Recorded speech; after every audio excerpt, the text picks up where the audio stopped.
Good day all, welcome back to I Called South Africa, and this is South African Prepper. So I want to share something with you that I read. I can't really take credit for what I'm about to share with you, but I must say that it struck me quite hard when I read this, and it does translate towards what we are doing as preppers.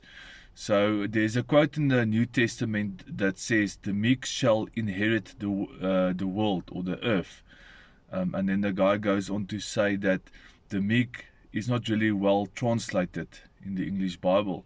And he goes on to say that his translation of the meek shall inherit the world is that those who have swords and know how to use them and keep them sharp and waiting are the ones that will inherit the world. And oftentimes we as preppers are seen as people that are trying to either run away or hide. And over the last couple of years, as a prepper, sometimes you speak to people and they go, well, are you going to be hiding? Are you going to be running away? And no, we're not. Recently, as you grow as a person and as you grow as a man within your family, you realize that the men of this world, the real good men, the ones that are normal in the corner, the quiet ones, the ones that don't say much, are the ones that are actually the most dangerous. And I'm not saying that being dangerous is a must for preppers, but when you are going to be faced with hardship and when you're going to be faced with a SHTF or an anarchy situation, you're going to need to take out the sword. You're going to be needing to know how to use the sword. And you're going to have to literally stand up for your friends and your family. And especially for those ones that are not prepared. So, coming back to this video, I want to share with you two things. The first clip is about the Dutch farmers. So in Holland, they were protesting and fighting the government because they want to buy something like 3,000 farms from the government. So you can see the clip there. And what's quite sad about this is that they're going to buy these farms from the farmers, and if you go read this bill that was announced in their parliament, if the farmers then do not want to sell the farms, and apparently they'll give them quite good money for it, something like 120 to 150% more than what the worth of the property is or the farm is. If they don't want to sell the land to the government, then the government can go to the court and then they can force these farmers to sell. So it is not a voluntarily thing that's going to be happening in Holland. It's a thing of major land grab.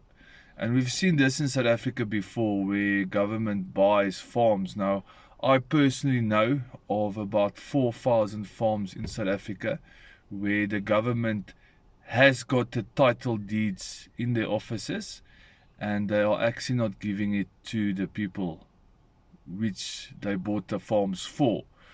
So we can see across the world that there's a big move towards the governments grabbing land. I mean, Bill Gates buying farms in America. I mean, he's not even a farmer. So you have to ask yourself, the question is, why is this happening? And there's going to be a consequence for Europe. If they're going to take away 3,000 farmers in Holland. Now, Holland is the second most highest producing food country in the world. Okay? And I do believe that the whole of Europe does rely on Holland at some stage for some kind of food. So it's going to have a profound impact on the European food crisis. It's going to create a situation where, yes, there might be food, but it's going to become so horribly expensive that people just cannot afford food anymore. And we are seeing this in South Africa as well. The food inflation is absolutely ridiculous. In 2020, the money that we earn every single month, we could pretty much have a decent life. These days, you have to really watch what you're spending. You really have to count every single cent in order for you to provide good quality food for your family. And it is because of the fact that they are attacking farmers so hard. I mean, the reasoning for taking the 3,000 farms in Holland is because of nitrogen. What a whole lot of bull twat. If they know anything about farming, yes, there is your chemical fertilizers, your pesticides and things that do harm the environment. But a lot of farmers, especially in first world countries, have actually transitioned to more natural ways and better ways of farming. And in the first world countries, farmers are really focusing on protecting the environment. Not because of nitrogen, but because they see the benefits of protecting their farms and the nature and the way they farm. Regenerative, that's a very big English word. But in South Africa, we call it conservation farming. So it's a method used for grazing, and if you've done it for many years, you do get wildlife coming back into your farm. You are actually looking after nature whilst making money. So this whole nitrogen Dutch farmer thing is a direct attack on farming, and it's a direct attack on the food system. Now, the second clip is about South Africa, and it's exactly the same. The guys and girls and boys and preppers, we are seeing inflation in South Africa that is absolutely going crazy, and it's gonna get worse. It's gonna get worse. You speak to the normal guy on the street, the guy at the cashier, the guy putting your petrol in, the domestic worker, the cleaner. These people are suffering. They are battling to pay their bills because foodstuffs have just gotten so out of hand. It's just absolutely crazy. So if you can keep on prepping, if you can get out of the cities, get a piece of land, start your own production of whatever, but you have to start somewhere.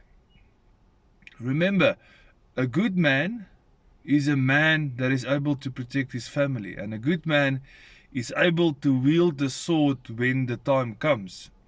Not for bad purposes, but for the good.